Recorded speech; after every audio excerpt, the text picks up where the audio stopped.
Hi everybody. So in this video today I'm going to go do a review and a look, as you can see, with the Manny Mua Makeup Geek Palette. I tried to buy this when it first came out, but all the servers crashed, as you may know. But I pre-ordered it about maybe 2 months ago, and it finally came a little while ago. I've worn this. It's my third time, and these, I've got to say, it's safe to say these are my favourite eyeshadows I've ever used ever, and the colour selection is just amazing.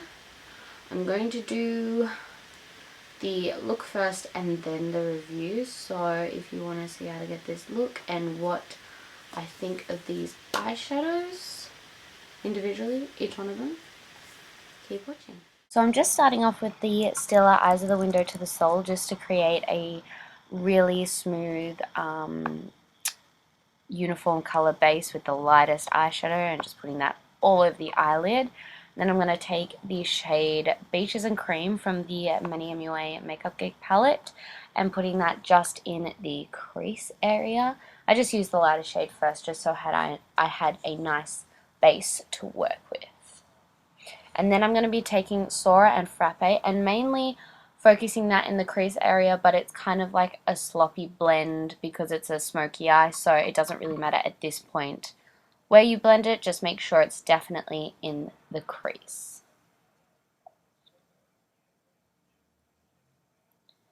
And I just keep applying it and blending it and applying it and blending it as you would with a smoky eye. And then I'm deepening it up with the brown shade Aphrodite. Definitely focusing this more in the crease and upwards, just so, yeah, with that smoky eye you'll definitely see that more than the Sora shades because you want the smokiness to go outwards. Then I'm just taking all of those colors and just connecting it to the eyelid, so it's not so much a cut crease look but more of just a smoky eye. I think it just makes it look a lot more clean, even though we're going for quite a messy smoky eye today.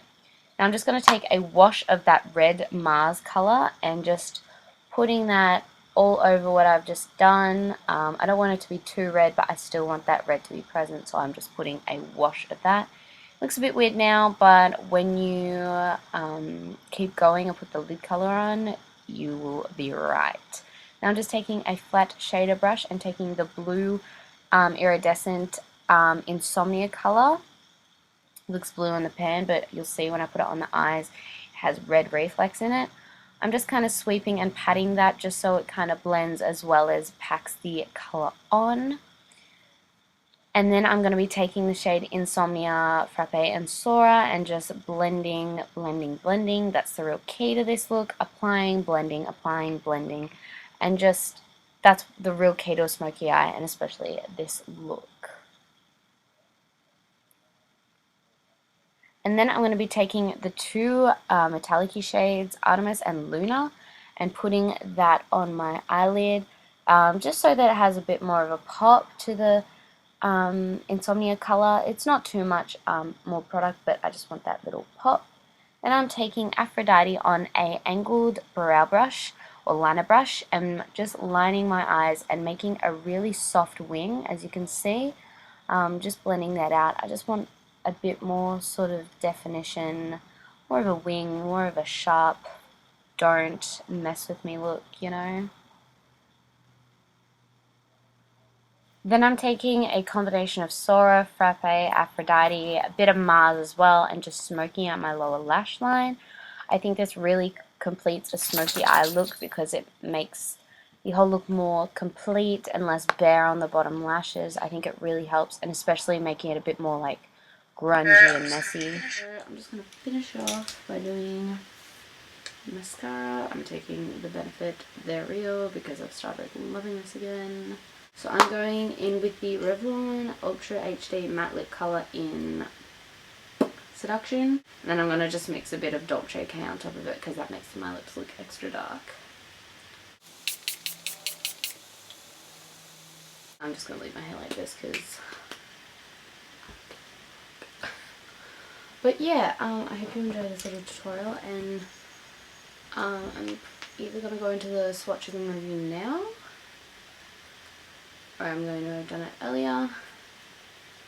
Not sure, probably now. So anyway, but I'll see you in the next video. Bye. So the first shadow we have is Artemis, a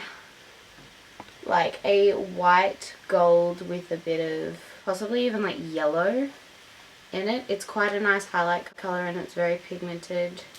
It's just one swatch and a few swipes. It is not the most creamy or pigmented out of the colors, and I would classify it as a satin rather than a metallic. So the next shade we have, which I believe is like a permanent Makeup Geek color, is Beaches and Cream. The color, it's right here, but it's very hard to tell. It's basically like an erase color, I would say, or even just a skin tone color. Now this is one of my favorite colors. It is Artemis. It's really, really pigmented and creamy. There's not a lot of fallout with this shadow. The next shade is Cosmopolitan. I haven't actually used this shade just because it's like not one that I'd normally use, but it's like an orange toned brown. The next two shades are quite similar. The first one that I'm going to show you is Sora. It's the one in the middle. Sora is a bit more orange and lighter than the color after it. This is a really good transition color. It's really nice. I use it to use as a transition color for the smoky eyes that I've been doing with this. It's really, really blendable and I really like it. I don't believe this is an actual like permanent Makeup Geek shadow, but the next one is, and it is Frappe. And Frappe is just, as you could probably see, a bit darker and a bit more like slightly more grey toned. We have this beautiful color, Insomnia. I'm just gonna do it here. I have a very similar color to this by Colourpop, and it's called Bay, but it's nowhere near as pigmented or as reflective or as shiny as this. It's really creamy. This one does have a little bit of fallout though, which is not the best, but it's what you can expect from a high pigment.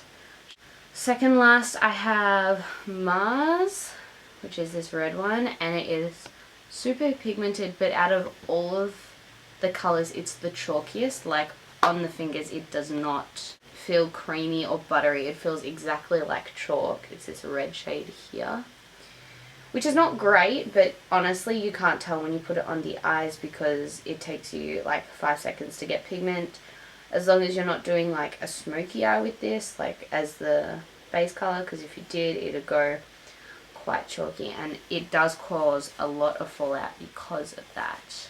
The last shade is Aphrodite, and I don't think this is a Makeup Geek permanent shade either. Again, like Mars, it's a little bit chalky, and that's not what like I'm loving right now, but still okay. It's this dark brown shade, but it's not just dark brown, it's kind of purpley too, which I've like not really seen in a lot of places before. It's very like, I use it lightly as like a crease shade as well, but like it is so beautiful. It's purpley, it's browny, it's everything you want, but again it's just slightly chalky.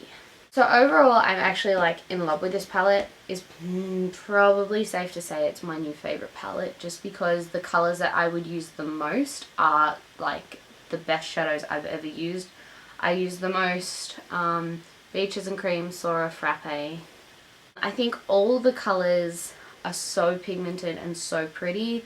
The only problem I have with this is that these two shades are chalky, which would become a big problem if you're doing smoky eyes, if you're trying to get a lot of color up in that. So that's the only problem I have with this palette. I absolutely love it. I think if you can get your hands on it, you really should. I think they did a really good job with this palette, and I've never tried Makeup Geek products before, and I'm really excited to try some more.